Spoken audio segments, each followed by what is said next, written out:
Hey, I'm Tony at G Guaranteed, and of course the G stands for Gonna Give It To You Straight. I'm here with my question of the week, and this week's question's from John. And John asked, he wanted to know just a little bit more about Homestead. Well, I want to thank you for the question, John. First thing we must know is you must be a Florida resident in order to get the Florida Homestead. You also, the home that you are trying to get the Homestead on must be a primary residence, which means in the state of Florida, you must live in the home 6 months, 1 day or more a year in order to qualify for homestead exemption. The benefits of homestead exemption, number one, of course, will be the exemption on the taxes, which if properties with the assessed value of $75,000 or more, we get the full benefit.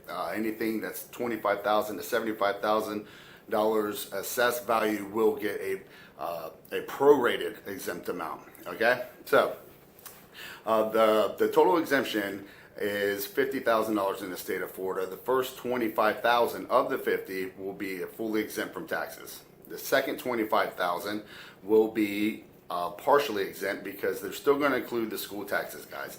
Okay, in order to, if you want to get more information about how to figure out taxes and the homestead exemption, you can go to my YouTube channel, Palm Coast Real Estate, and I have a couple more videos there you can take a look into if you want to dive in a little further. Okay, another benefit is in 1992, the Save Our Home Amendment made it to where the home values, the assessed values of the property taxes can only go up 3% of the tax amount of the previous year. So if the house values doubled in the following year, your property taxes will only go up 3% of what it was the previous year. Okay. Another one is a for sale immunity. Basically, they cannot. Creditors cannot force the sale of your home in order to pay a debt to them. This is all protected by the homestead exemption.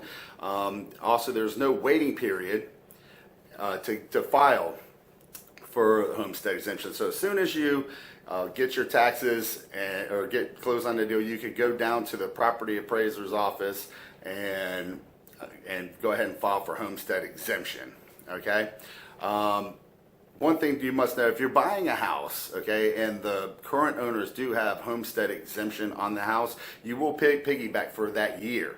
Okay, you'll get the homestead exemption, but you must file by March 1st of the following year. So if you bought a home in this year, 2019, you must file by March 1st of 2020 in order to get the 2020 homestead exemption. Okay, so be sure to file before March 1st. And the best way to do it is just file as soon as you close on a house, okay? And just go down there and, you know, if it's primary residence, go down there to the property appraisers and file for it.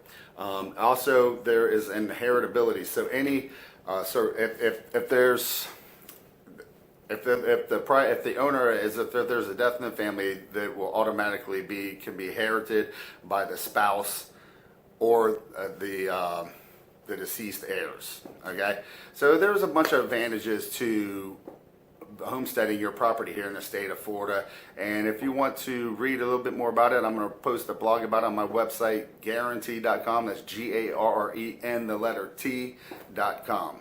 I hope you're having a great day, and thank you for the question, John. Have a good one.